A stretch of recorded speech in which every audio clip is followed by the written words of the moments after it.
Sejam bem-vindos para mais um vídeo e desde já quero pedir desculpa para os meus amigos do canal. Este vídeo teve que ser novamente gravado, derivado a uns erros técnicos. Peço por isso desculpa aos meus amigos do canal e vamos então novamente voltar a ver, portanto, o livro de Michael Oakeshott, A Política da Fé e a Política do Ceticismo. E, meus amigos, este trabalho é um trabalho de suma importância e foi um trabalho que foi muito falado, portanto, quando o trabalho saiu. Foi um trabalho bastante falado no meio académico e principalmente dentro das áreas da filosofia política. Este livro de Michael Oakeshott talvez seja a obra mais importante deste autor, que é um autor inglês e que muitos consideram como um dos autores mais importantes dentro do conservadorismo. E podemos dizer que este livro, aqui nesta edição, portanto, a edição Portugal-Brasil, é de facto um trabalho que tem uma grande originalidade, como nós vamos ver. E com isso vamos então, portanto, analisar este trabalho que foi escrito, portanto, o original em 1940 e que tem, portanto, por título Política da Fé e a Política do Ceticismo, nesta edição, com o prefácio de Luís Filipe Pondé, que é um filósofo brasileiro bastante conhecido e também bastante conceituado dentro da área também do estudo da ciência política e do conservadorismo. A introdução é do grande especialista de Michael Oakeshott, Timothy Fuller, que devo de dizer que é um dos maiores conhecedores da política de Michael Oakeshott, e depois temos o pós-fácio de Daniel Neto, um pós-fácio também muito interessante. Sem mais demoras, este livro, portanto, como eu disse, que foi escrito em 1940 original, depois teve a sua edição em 1952, com o título em inglês The Politics of Faith and the Politics of Skepticism, e que tem cerca de 225 páginas. Vamos então analisar o trabalho. Portanto, podemos resumir este trabalho com a seguinte fórmula, digamos assim: a filiação do pensamento conservador à tradição cética na filosofia. Aqui na página 8, portanto, na introdução do livro, temos assim aquilo que podemos dizer uma aproximação à tradição cética filosófica, e nós vamos ver isso melhor. Portanto, para Oakeshott, o ceticismo é o fundamento da atitude conservadora diante da vida e da moral e também da política. E podemos dizer também um género de uma contenção às construções racionalistas. Então, este trabalho visa, em primeiro lugar, fazer uma apresentação daquilo que se denomina política de fé e política do ceticismo, que foi uma grande originalidade do pensamento de Michael Oakeshott e que, meus amigos, trouxe, portanto, bastante debate no meio científico, no meio político.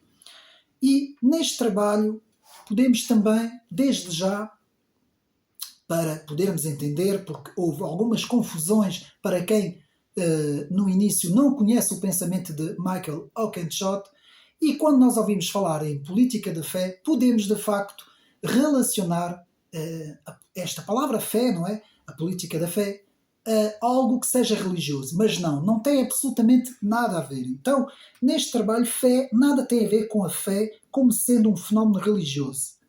Aqui, esta fé, da política da fé, é aplicada na racionalidade política, em termos de filosofia política, de um modo sistemático. Ou seja, é, de facto, uma disposição, como nós vamos ver, para valorizar ou sobrevalorizar o empreendimento humano, Portanto, nada tem a ver com a fé cristã. Porque às vezes há algumas confusões e muitas vezes nós pensamos que justamente a política da fé seria mais conservadora e a política do ceticismo seria mais progressista. E é justamente o contrário que nós encontramos. E na página 8 e 9 podemos ver que, de certa forma, o comunismo e o socialismo são encarados como fazendo parte desta visão da política da fé, aqui na página 8 e na página 9. Portanto, a própria ideia de ser progressista, portanto, esta expressão que nós conhecemos bem, o progressismo, implica em fé ser, portanto, capaz de construir sociedades cada vez melhores se usarmos nossa inteligência para construir um mundo melhor, aqui na página 9. Então podemos ver que a própria ideia de avanço científico e técnico parece justificar a fé no racionalismo na política, dando origem àquilo que Michael Oakeshott, portanto, designa de política de fé. Então a própria ideia de redefinir tudo em matéria moral, político, psicológico, sexual, social, afetivo, com base em ideias inventadas por intelectuais e militantes, são a prova deste, digamos assim, sucesso da política da fé. E, meus amigos, podemos dizer que a base da ideia progressista, não é? Que começa mais ou menos a ter o seu expoente máximo aí no século, mais ou menos aí no século XVIII, quando se dá a Revolução Francesa e também algumas filosofias que vão originar as filosofias iluministas, podemos dizer que a partir daí há uma ênfase nesta visão, não é? Podemos chamar isto uma visão, de que é possível, em termos governamentais, é possível criar um mundo perfeito. E vamos ver como a palavra perfectibilidade também tem aqui um importante papel. Então, a concepção da sociedade perfeita, a crença na perfectibilidade humana, como eu disse, como meta, tem como fundamento uma política de fé ideal de um governo que, pela vaidade e pela ideologia, muitas vezes é tomada com um síndrome, digamos assim, de perfectibilidade. Ou seja, querer chegar ao céu, querer estar no lugar de Deus, não é? O homem consegue a própria perfeição na Terra. Oakeshott até nos fala na página 10 de que se pode atingir o céu à imagem da Torre de Babel. Portanto, é um pouco esta imagem da política da fé. E, de facto, vamos ler na parte final do livro, eu achei muito interessante, nas páginas 220 e 221, temos mais ou menos as definições da política da fé e da política do ceticismo, segundo a visão, portanto, de Michael Oakeshott, não é?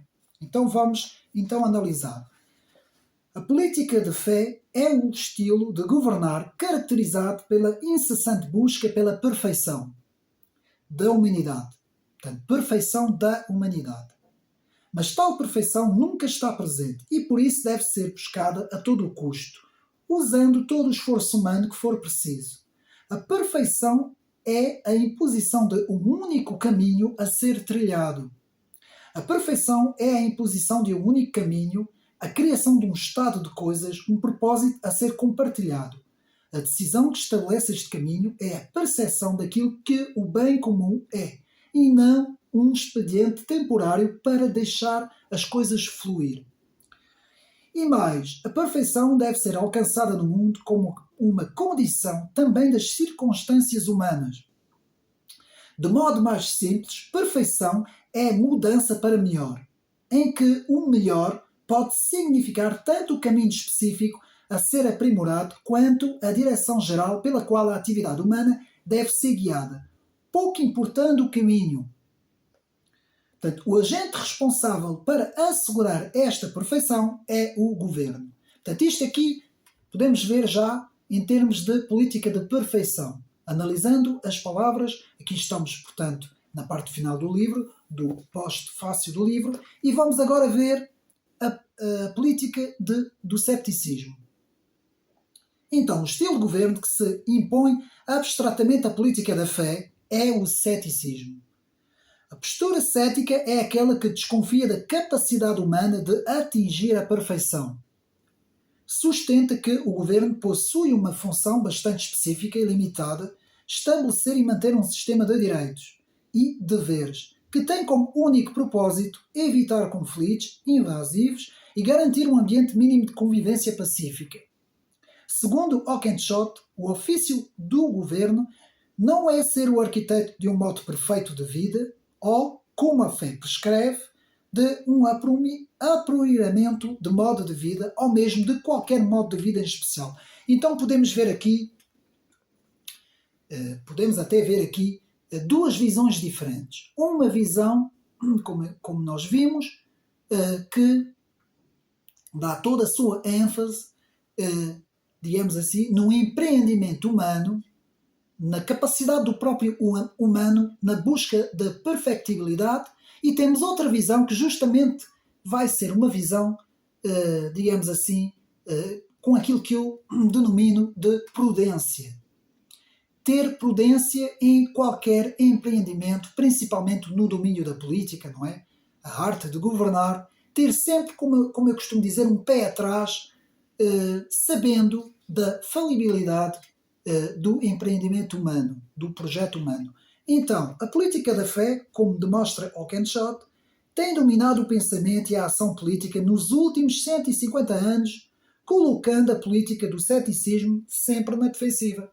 Aqui podemos ver que Oakeshott, portanto, consegue aqui nos dizer que, de facto, nesses últimos 3 séculos, basicamente, foi sempre, digamos assim, a ideia do avanço, a ideia do progresso, a ideia de que amanhã será sempre melhor do que o próprio dia ou do que no passado. Não é? Esta ideia do avanço progressivo, do avanço científico, de que tudo deve ser somente num movimento, um movimento que vai sempre em frente.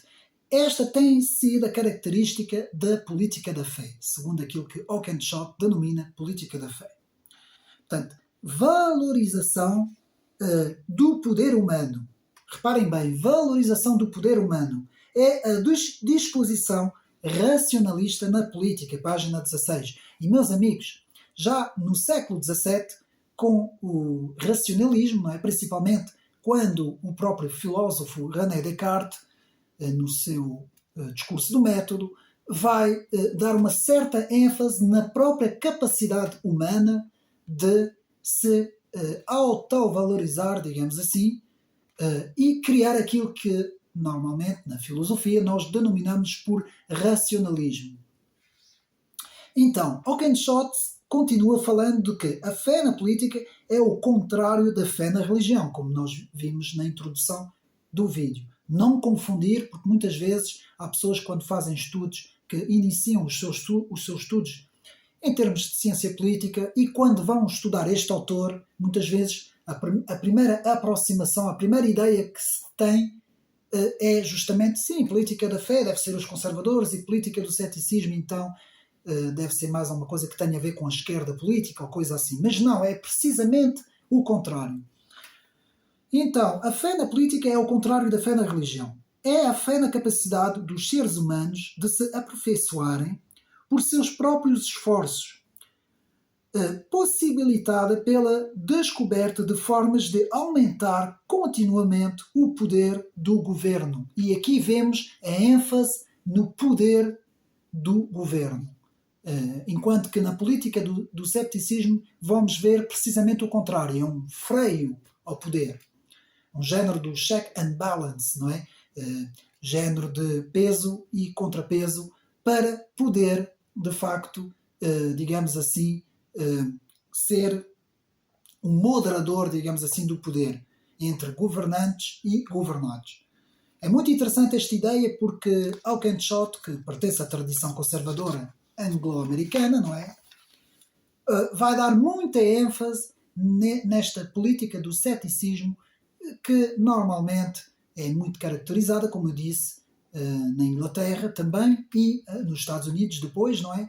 Então temos aqui uma visão cética, enquanto que no continente, pelo contrário, desde a Revolução Francesa, temos exatamente o contrário, uma política baseada na fé, na própria capacidade humana, digamos assim. Portanto, Oakeshott tenta encontrar um certo equilíbrio na política do ceticismo, sem cair no reacionarismo. Ou seja, Oakeshott tem o cuidado aqui no seu trabalho de nos dizer que tem um certo receio também ao analisar um pouco a política do ceticismo, e deve de dizer-se que Oakeshott posiciona-se, mesmo que ele não o diga completamente, mas nós conseguimos ver que ele se posiciona bastante na política do ceticismo, ao contrário da posição, portanto, da política da fé, não é? E nós podemos ver isso. Então, essa disposição cética é mais aberta às contingências da condição humana manifestada na história. Página 25. A política do ceticismo tem suas raízes na crença de que a perfeição humana é uma ilusão. Portanto, podemos ver, de facto, como Oakeshott insiste nesta ideia de que a perfeição humana leva, digamos assim, sempre para, digamos assim, o contrário daquilo que ela própria busca, não é? E muitas vezes nós podemos ver que ao longo da história, não é apenas agora um pequeno comentário, sempre que houve uma ideia de perfectibilidade, ou seja, tentar trazer o paraíso na Terra, meus amigos, sempre deu para o torto, digamos assim.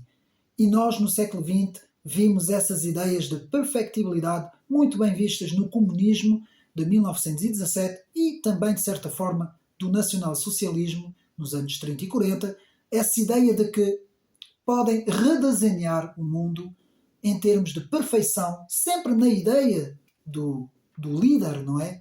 Daquele que comanda, e é justamente isso que Oakeshott vai dizer: não, temos que ter uma prudência muito grande em relação a esses empreendimentos, que nós hoje podemos muito bem ver isso, principalmente, por exemplo, no socialismo, na família política do socialismo, que tem muito esta tendência em redesenhar a sociedade, não é? Uma tendência ideológica, e nós vamos ver um pouco isso, digamos assim, mais para a frente.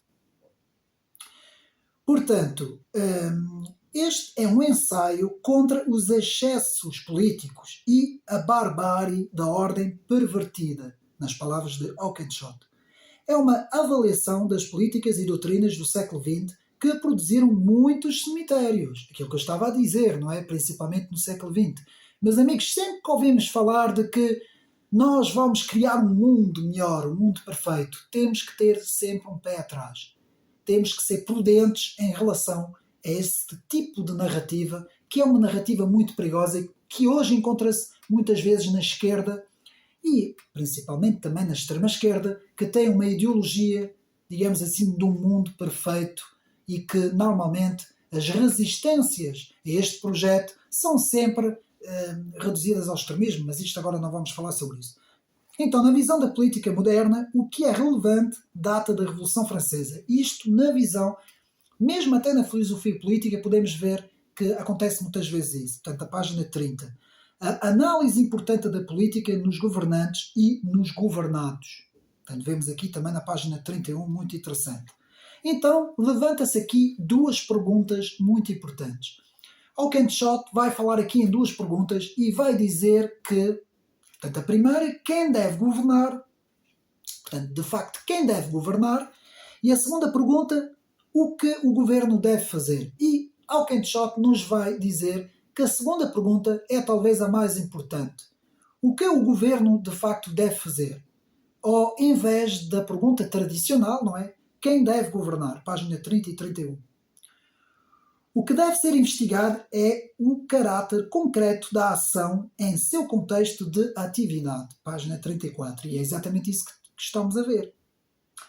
É mais a ação de que a ideia, digamos assim, aqui também vemos a influência do empirismo, principalmente vindo das correntes anglo-saxónicas e anglo-americanas, e vemos que Oakeshott, de facto, é desta tendência, não é?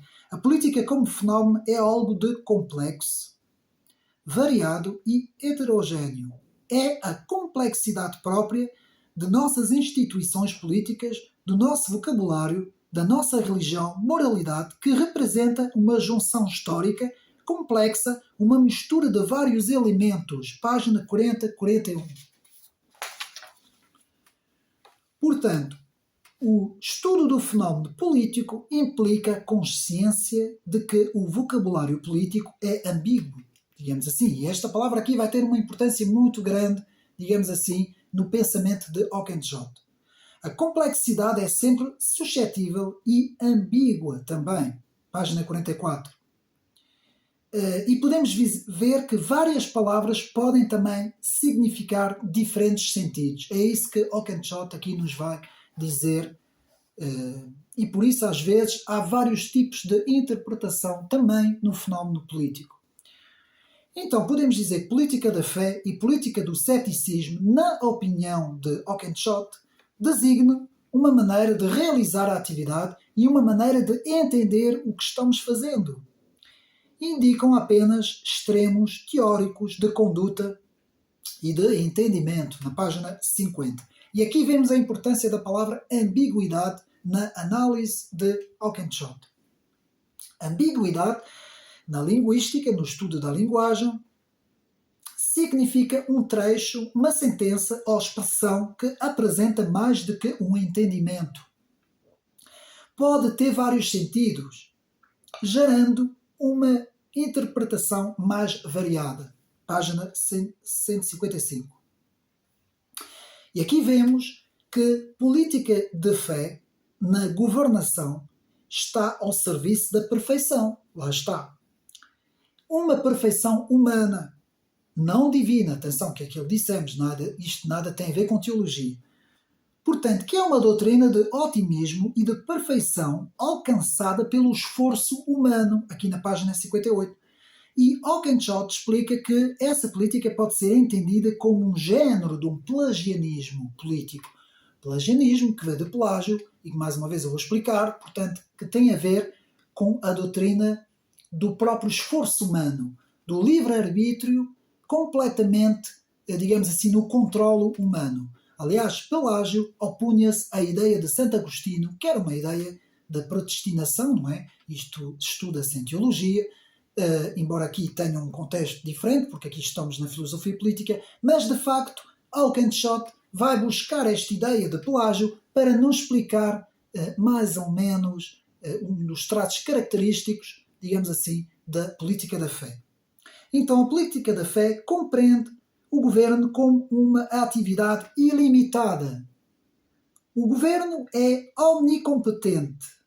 Seu objeto é a perfeição, página 63. Então vemos aqui a ideia de perfeição, meus amigos. E isto acontece muito hoje em certas ideologias, como eu disse, principalmente ideologias de esquerda, que buscam redesenhar o mundo a partir do zero, que buscam criar novamente, digamos assim, uma utopia, ao fim e ao cabo, não é?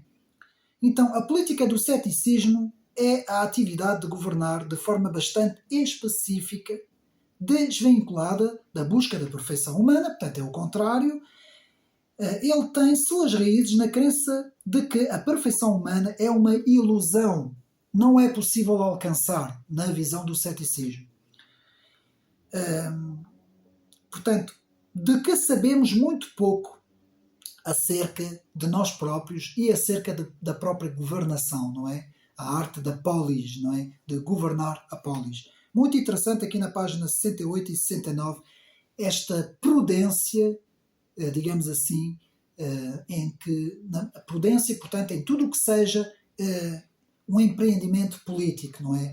Muito interessante aqui esta visão, esta comparação entre a política da fé e a política do ceticismo. Na política do ceticismo, o governo não deve ser o arquiteto de um mundo perfeito. O modo de vida quase que, digamos assim, sem problemas, não é? Ou de uma maneira aprimorada de viver. A política do ceticismo, antes pelo contrário, está baseado em uma leitura da conduta humana e a sua prudência em analisá-la. É aquilo que eu falei, a importância aqui da palavra prudência na política do ceticismo. Então, na compreensão cética do governo, portanto, a manutenção da ordem é o primeiro objetivo do governo. Ao invés do objetivo recair na criação de um mundo perfeito, não é? Aqui, na política do ceticismo, vemos, portanto, a ênfase recair na preocupação de ordem e não de caos, não é? Ordem. Que podemos aqui ver já alguns traços do conservadorismo. Meus amigos, isto dito em palavras mais explícitas, digamos assim, nós podemos ver que a política da fé é, de facto, o progressismo, ao fim e ao cabo, enquanto que a política do ceticismo recai no conservadorismo. E isto é importante. Embora Michael Oakeshott não quis dizer as coisas assim, ele era partidário até de um certo equilíbrio no seu próprio trabalho, nós vamos ver isso, mas se nós fizermos a análise correta em termos de história das ideias, podemos ver de facto que sempre que houve uma preocupação em redesenhar o mundo, na perfeição do empreendimento humano, na busca da perfeição, nós então caímos na política da fé. E sempre que houve uma prudência, um género de um cepticismo, uma visão mais negativa do empreendimento humano, então aí sempre recaímos na política do ceticismo. Então, na observação histórica, a política da fé surgiu como o acúmulo circunstancial do acúmulo do poder sobre os cidadãos. Página 88 e 89. Na política da fé, a função do governo é dirigir e integrar todas as atividades dos seus governados. Isso é muito importante, meus amigos. Vemos aqui a ênfase de que na política da fé todas as atividades devem ser dirigidas. Aqui vemos também esta visão socialista e marxista, mais tarde, de que tudo deve ser planeado, tudo deve ser dirigido, tudo deve ser controlado para, com o objetivo de um fim perfeito, um fim utópico, não é? Um objetivo utópico. Então, a política da fé, os governados, ao longo da história, possuíam um poder de controlo. Os governos, digamos assim, possuíam um poder de controle de tamanho muito gigantesco em comparação com a política de ceticismo. Podemos dizer que todas as representações anteriores até parecem embustes até chegar a esta fase, como eu disse, do século XVIII, em que temos aqui a ênfase da política da fé. Principalmente, meus amigos, nas ideias da Revolução Francesa. E depois vimos aquilo que aconteceu, não é? Em 1792, 1793, quando há a radicalização da Revolução, é que nós podemos de facto ver o fracasso desta construção racionalista, utópica, digamos assim, de que a perfectibilidade humana pode ser encontrada num empreendimento político humano, não é? Então, Oakeshott nos fala aqui em dois filósofos importantes que retratam muito bem, tanto um filósofo e outro cientista político, digamos assim, que retratam muito bem esta política da fé. O filósofo Francis Bacon e o Maquiavel, bem conhecido na ciência política, que escreve O Príncipe, não é? Segundo Oakeshott, esses dois notáveis da política representavam muito bem a política da fé. Página 96, 97. E, mais adiante, fazendo aqui uma retrospectiva, digamos assim, histórica, mais adiante podemos ver que os filósofos do século XVIII, das luzes, protagonistas das ideias da política da fé, aquilo que nós até denominávamos como les idéologues, os ideólogos do século XVIII, portanto, que muitas vezes tinham esta visão da perfectibilidade do projeto humano, digamos assim. Então, por exemplo, expressões como engenharia social, planejamento para a abundância, vejam bem, as expressões são as expressões bem explícitas da política da fé. aqui página 112, vemos aqui a ênfase na engenharia social, não é? E hoje esta palavra muitas vezes, os analistas muitas vezes usam essa expressão quando nós falamos em construções de sociedades, não é? Mas amigos, uma sociedade, toda ela pode ser construída de forma ideológica. Nós, por exemplo, vemos muito bem isso com essas novas ideologias da extrema-esquerda, não é? Tudo isso são construções sociais. Tudo isso visa construir um mundo, segundo a visão desses construtores, não é? Construir um mundo perfeito. Um mundo que nada tem a ver já com o mundo antigo. Aqui na página 112. Sem dúvida, existem alguns movimentos que parecem seguir a política da fé. Hoje em dia podemos ver isso no wokismo, por exemplo, nas ideologias, por exemplo, a teoria do género encaixa-se muito bem nesta construção, nesta política da fé. O próprio comunismo, o comunismo marxista, o comunismo clássico marxista, representa muito bem essa política da fé, e depois a evolução do neomarxismo também, não é? Aqui na página 114.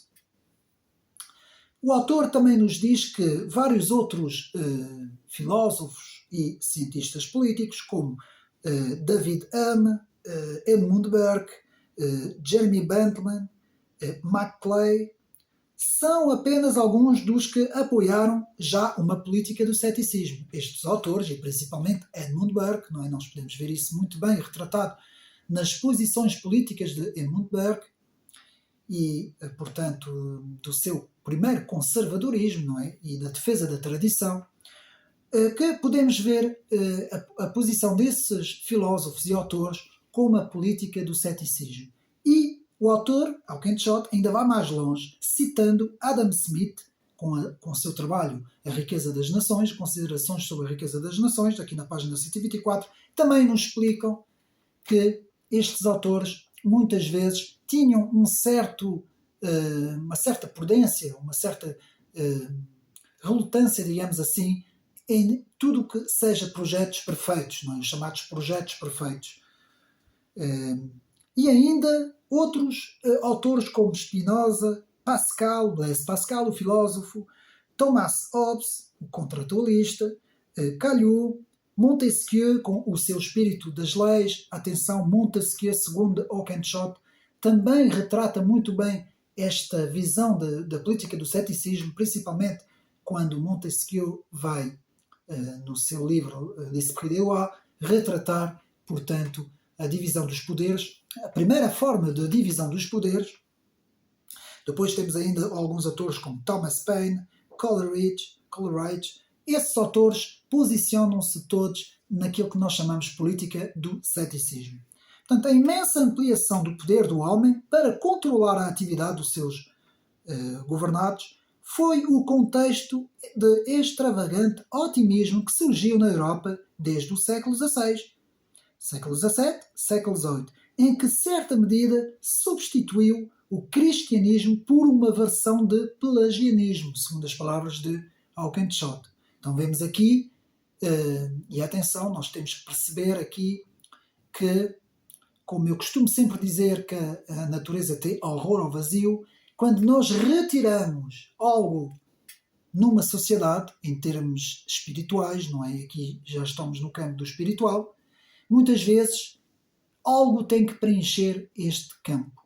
Isto foi muito bem retratado por Bernstein no seu último trabalho sobre a religião do wokismo, que nos explica que este fenómeno aconteceu nos Estados Unidos precisamente porque o próprio cristianismo protestante começou a decair, não é? Começou a ficar ausente da sociedade, e depois este espaço vazio espiritual, em termos espirituais, foi preenchido por essa ideologia da extrema-esquerda, não é?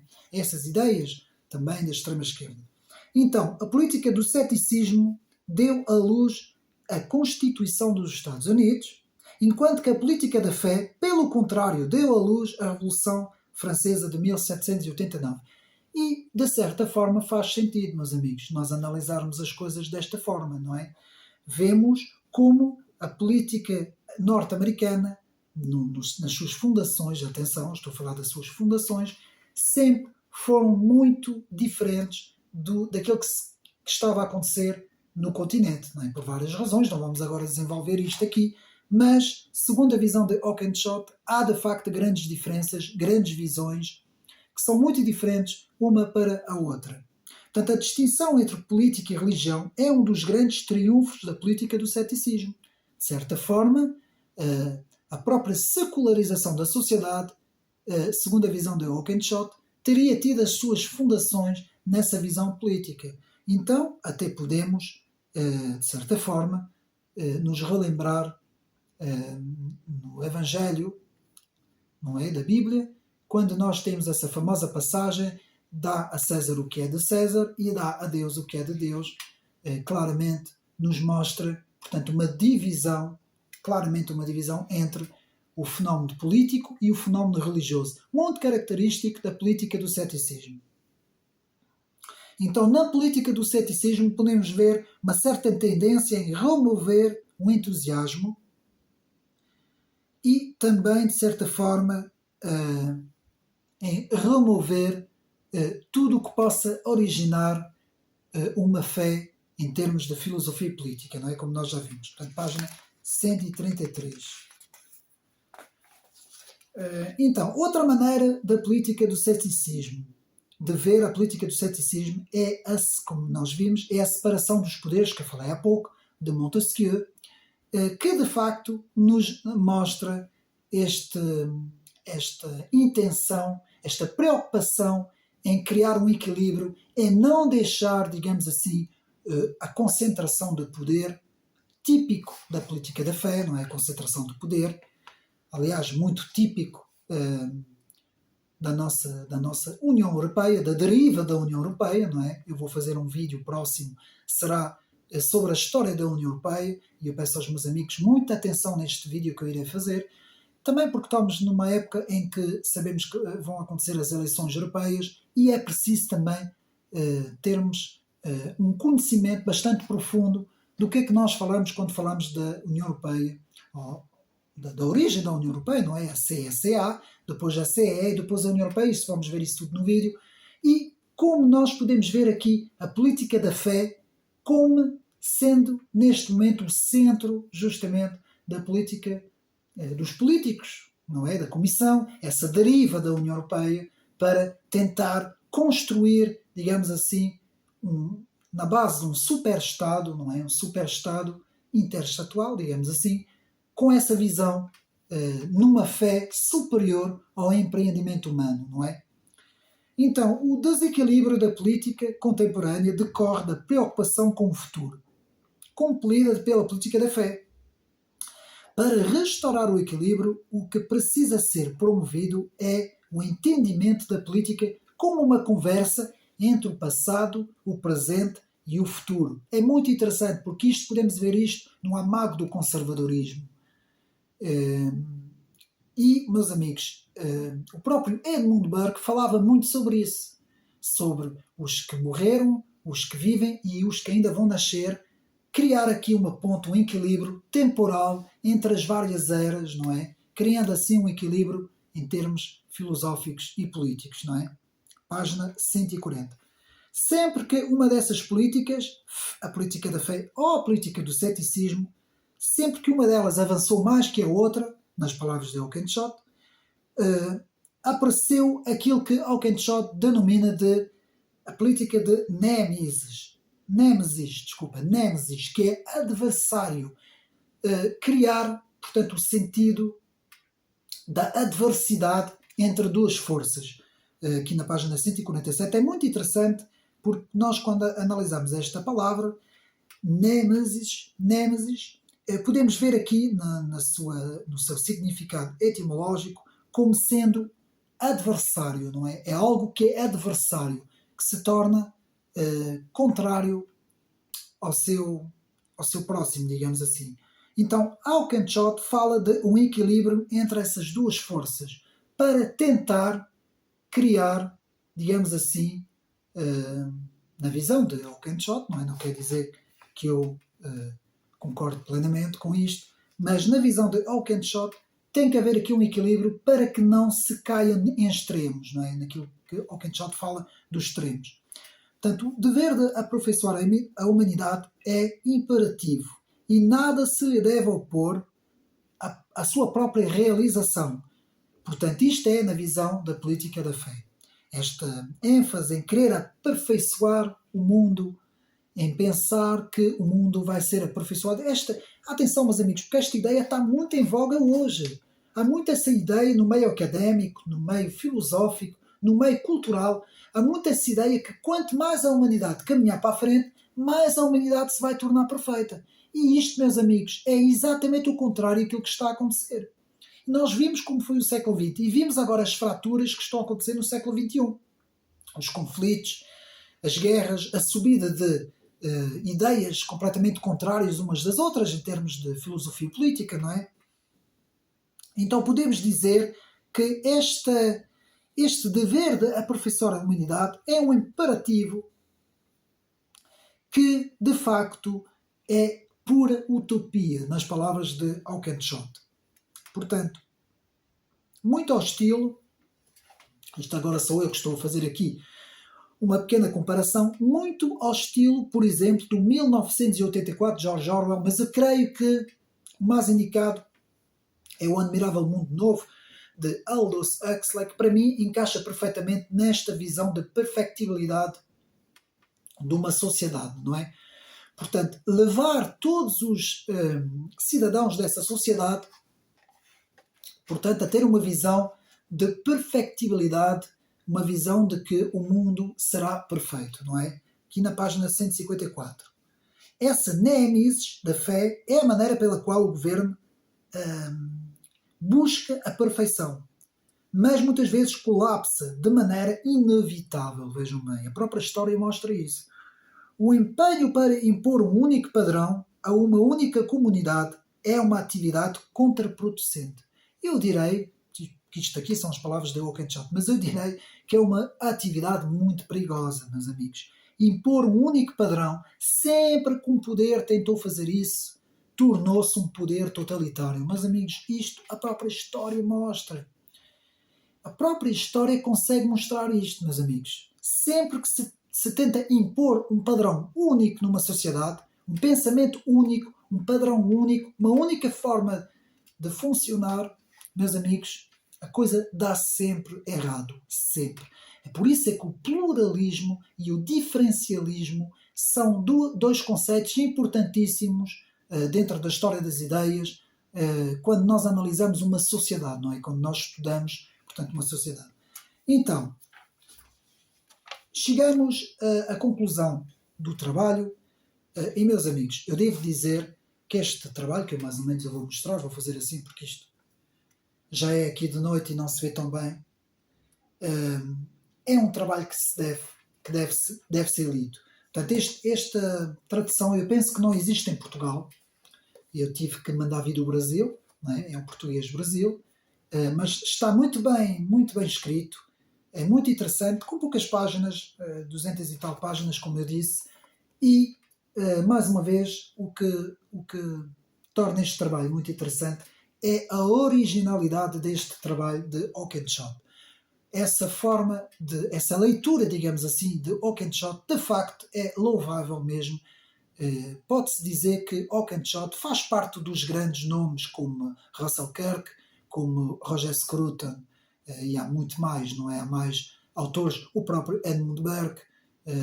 Esses autores da tradição anglo-americana têm uma visão muito interessante, meus amigos. Eu gosto muito também de estudar estes autores, embora eu também estude outro tipo de autores, atenção, de outras famílias políticas e também de outros tipos de conservadorismos, porque existem muitos tipos de conservadorismos e também no próprio tradicionalismo, no estudo do tradicionalismo, mas devo dizer que Oakeshott, de facto, é um autor muito original, meus amigos. E para a conclusão, o próprio Oakeshott nos fala num círculo histórico com contrações e expansões. Portanto, na visão de Oakeshott, há um ciclo histórico, portanto, um avanço na história, por meio de ciclos que têm contrações, Portanto, contrações e expansões. De certa forma, como já tinha falado no primeiro vídeo, que eu tive que apagar, não é? Há uma certa similaridade com a ideia hegeliana da dialética. Embora aqui não temos aquele processo tripartido, não é? Da tese, a antitese e a síntese. Aqui temos apenas esta movimentação de, digamos assim, contrações e expansões sempre. E podemos ver o porquê que Alkenschott nos fala destas contrações e expansões. Muito interessante vermos que quando há uma contração, muitas vezes há uma política de ceticismo, uma prudência muito grande. Atenção, é preciso agora travar. Nós, neste momento, por exemplo, em termos da história das ideias, não é? Este canal analisa muito a história das ideias. Nós, neste momento, em termos de filosofia política, podemos dizer que nós chegamos a um ponto de ruptura no nosso mundo, mundo ocidental, atenção, em que talvez estejamos a ver uma contração e não uma expansão. Por exemplo, no século XVIII tivemos exatamente o contrário, tivemos o começo, digamos assim, de uma expansão, não é? Sempre nas ideias de Alkenschott. E o próprio Alkenschott fala disso. Ele nos diz que há um círculo histórico com contrações e expansões que atravessaram a Europa moderna. Em plena Revolução Francesa, dentro da modernidade. E depois, na pós-modernidade, começamos a ter um género. A expansão foi tão grande que começamos agora, por causa desse pós-modernismo, que inevitavelmente está a levar, digamos assim, a humanidade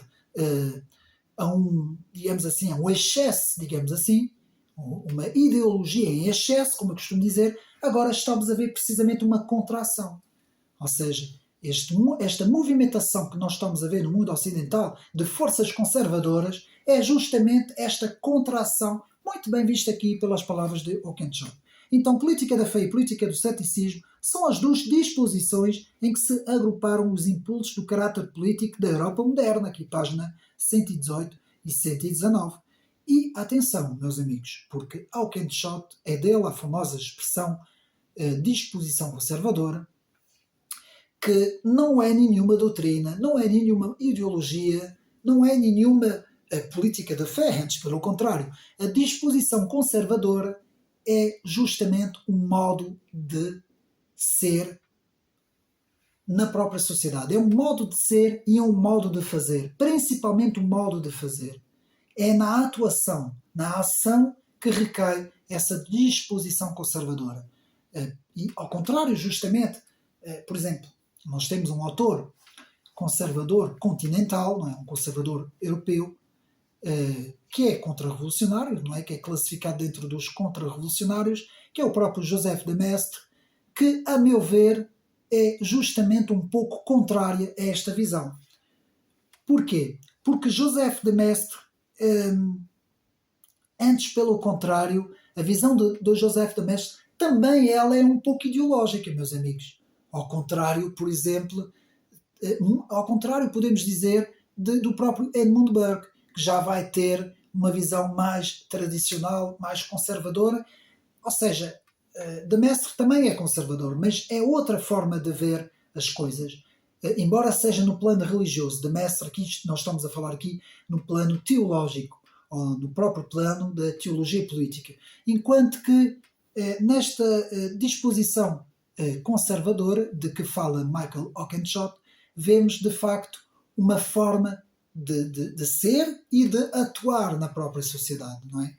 Então, Alkenschott explica que essas duas disposições são como cargas de dois polos da nossa atividade política que exercem um influxo que se faz sentir em toda a amplitude do movimento. Aqui uma comparação com os polos, polo negativo e polo positivo, não é? Que geram um influxo, e é muito interessante ver esta amplitude do movimento, não é? Como Alkenschott consegue aqui fazer, em termos intelectuais, não é? Uma relação muito interessante na política da fé e na política do ceticismo, fazendo esta comparação, não é? Nós, por exemplo, podemos ver isso nas cargas nas próprias baterias, nas pilhas, em que vemos o polo positivo, o polo negativo, e depois essa relação do influxo, não é? Muito interessante, que gera, portanto, um movimento, não é? Portanto, evitar a todo custo grandes viradas, grandes movimentos, grandes disrupções, como o passado principalmente nos fala Oakeshott. E Oakeshott vai nos falar na moderação, na sua visão de moderação, que eu acho interessante, meus amigos, embora, mais uma vez eu digo, que nós, com aquilo que nós estamos hoje a viver na sociedade, é preciso agora que haja essa contração, porque eu costumo dizer, nós estamos a ir muito longe com estas ideologias progressistas, nós estamos a ir demasiado longe, e é preciso que haja, digamos assim, um travão, não é, como eu costumo dizer. Está na hora de travar, como eu costumo dizer. Em outras palavras, política da média em ação e adequação, página 88. Muito interessante também esta forma de Oakeshott, a sua visão em termos de filosofia política. Então, política da fé e política do ceticismo como sinónimos de ambiguidade e ambivalência, página 204. Muito interessante também essas duas palavras, a relação que Oakeshott faz entre essas duas palavras.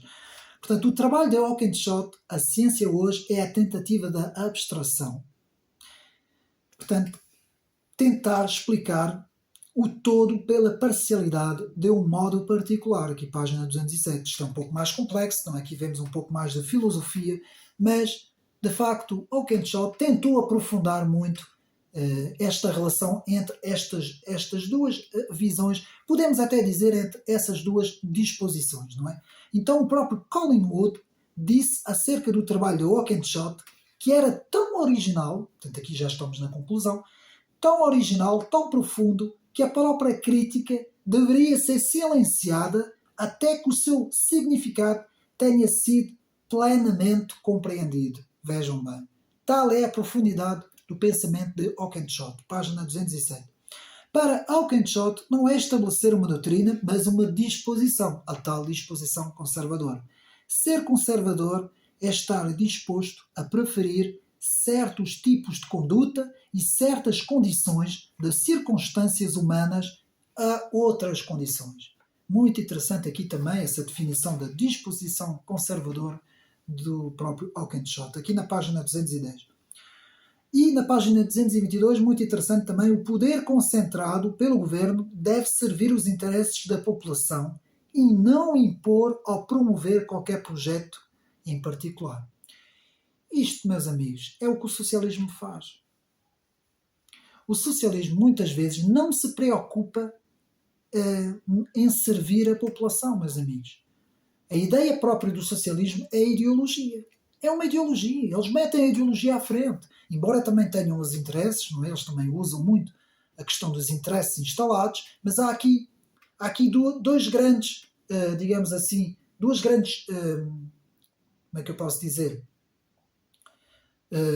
Duas grandes concepções no socialismo, que é essa ideia de proteger os interesses instalados, que sabemos muito bem disso, e esta ideia de criar ideologia. E é muito difícil, meus amigos, é muito difícil, mesmo em termos intelectuais, é muito difícil falar com essas pessoas.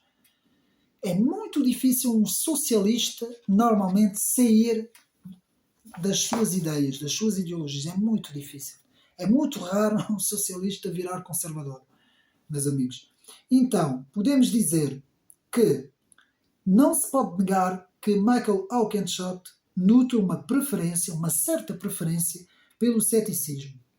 E isto nós já falamos um pouco disso. Pode-se dizer que enquanto a fé se vê, digamos assim, arruinada pelo excesso da sua própria arrogância da certeza, o ceticismo é marcado pelo excesso da sua contenção, que é este tal medo que Oakeshott tinha nos extremos, não é? Ele falava na moderação. E por isso é que também Oakeshott é muito estudado também. Eu tenho que dizer isso também, não é?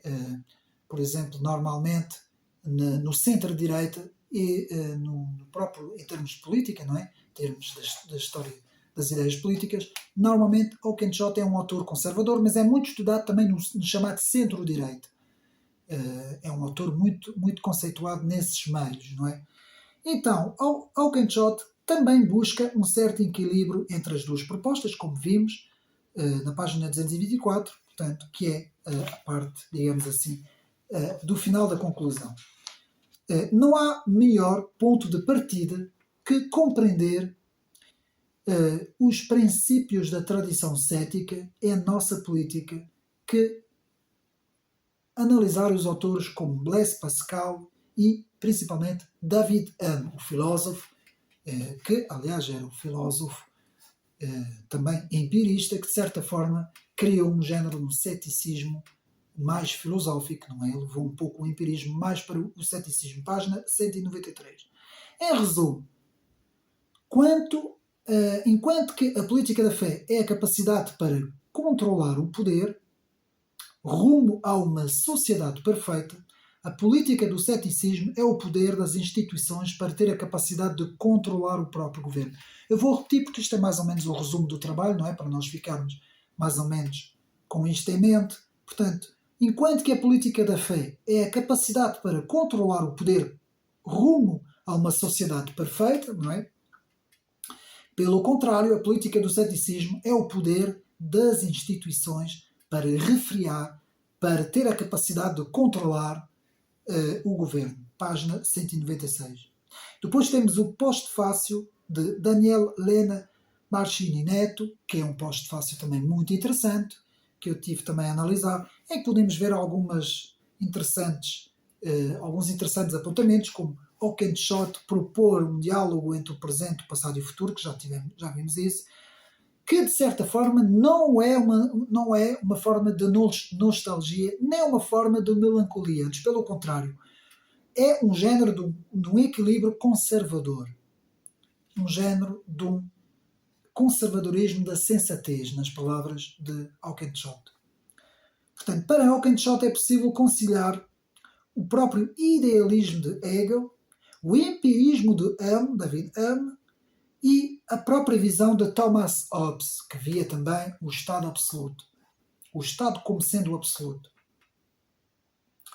Portanto, a própria origem do Império das Leis, de que o próprio Edmund Burke tanto admirava, o sentido constitucionalista inglês, com a arte da conversação entre o passado, o presente e o futuro, bem como um certo ceticismo em Montaigne, também aqui muito interessante, Montaigne, que também tem aqui, segundo Oakeshott, uma importância grande. E depois também uma referência ao próprio John Locke, também, com um certo, segundo Oakeshott, uma certa visão de Locke, que se aproximaria um pouco da política do ceticismo. Meus amigos, chegamos ao final do trabalho de Michael Oakeshott, que mais uma vez pode-se dizer que é um trabalho muito original. E eu não me canso de dizer isso. É um autor muito interessante, meus amigos, para nós tentarmos analisar. E o que é que podemos, palavras finais, o que é que podemos dizer, meus amigos, mais uma vez, da minha parte, não é? Daquilo que me diz respeito, eu vejo uma certa inclinação para a política do ceticismo, no meu caso, a falta que hoje faz, portanto, tentarmos ter uma política de contenção contra estes grandes empreendimentos ideológicos. Os empreendimentos ideológicos de perfeição são sempre perigosos, meus amigos. Para acabarmos aqui o vídeo, eu tenho sempre muito receio, sempre um pé atrás em relação a esses empreendimentos que buscam a perfeição. E eu tenho neste caso, tenho imensa pena, não é? Digamos assim, que a nossa União Europeia tenha tido essa deriva ideológica, que eu acho que ainda vamos a tempo, em termos políticos, em termos de filosofia política, mesmo assim, acho que ainda vamos a tempo de modificar a própria União Europeia, a sua própria deriva ideológica. Ainda é possível modificar, não é? Se as forças políticas dentro da própria União Europeia mudarem de rumo, mudarem de ideias, não é? De ideologias, e, mais uma vez, penso que é hora oportuna de nós também fazermos a nossa parte, não é? Em termos de votação, e tentarmos mudar a União Europeia mais para o campo conservador. Porque, meus amigos, por essa deriva, por esse andar, como eu costumo dizer, por esse andar da carroça, não sei onde é que a União Europeia vai parar, meus amigos. Estou agora fazendo um pouco a ponte para o próximo vídeo, que será a história da União Europeia. E, mais uma vez, fiquem atentos, porque vai ser importante, porque eu creio que há muito pouca informação sobre o que é que nós estamos a falar quando falamos nesta União Europeia, o que é que nós estamos a falar também quando falamos nos tratados europeus. Tudo isso, meus amigos, é hora de também estudarmos um pouco mais estas áreas, não é? Porque é muito importante, meus amigos. Todas as decisões políticas hoje partem de Bruxelas. Meus amigos, podemos dizer que 70%, 80% das decisões, muitas vezes que nós pensamos que são feitas na Assembleia da República, não é? Que é feita em Portugal. Não, meus amigos. Hoje é de suma importância nós termos um olhar mais aprofundado naquilo que se está a passar em Bruxelas, e por isso, meus amigos, o próximo vídeo será um vídeo importante. Mais uma vez, quero pedir desculpa aos meus amigos do canal, que eu tive que apagar o vídeo, regravar o vídeo hoje à noite, porque eu gravei o vídeo de manhã e tive que o regravar à noite, porque hoje tive que sair, tive coisas para fazer, e quando eu cheguei a casa vi várias coisas que não estavam bem, em termos de ódio também, algumas coisas que eu disse que não devia ter dito. Nós temos que ter essa preocupação. Eu tenho sempre essa preocupação. Não tive tempo antes de partilhar o vídeo, antes de publicar o vídeo, digamos assim, não tive tempo de fazer esse exercício, que normalmente eu faço sempre, antes de pôr o vídeo no YouTube. Eu tenho sempre o cuidado dessas coisas, e havia coisas que também não estavam muito bem, e então eu tive que apagar o vídeo. Eu sei que houve pessoas que viram e que meteram like e tudo. Eu peço mais uma vez desculpa. Não é costume isso acontecer, mas hoje foi tudo um pouco corrido hoje e teve que ser assim. Portanto, as minhas desculpas para o canal, mas eu penso que nós também devemos sempre tentar dar o nosso melhor, aquilo que nós podemos dar o nosso melhor, e tentar fazer as coisas da melhor forma possível. Espero que mais uma vez tenham gostado. Fica aqui esta recomendação para o canal. Podem encomendar este livro, quem estiver interessado. Portanto, podem encomendar este livro. Por exemplo, podem encomendar este livro na livraria. Há várias livrarias em Lisboa, mas podem o fazer na Livraria da Travessa, em Lisboa. Ou podem encomendar pela internet também, não é? Há quem faça isso. Ele não está à venda. Penso que, não sei se já houve esta edição em português, sinceramente não sei, aqui em Portugal, esta edição Portugal-Brasil. Mas fica aqui esta recomendação de mais este trabalho. Meus amigos, espero que mais uma vez tenham gostado. Um abraço e até a próxima.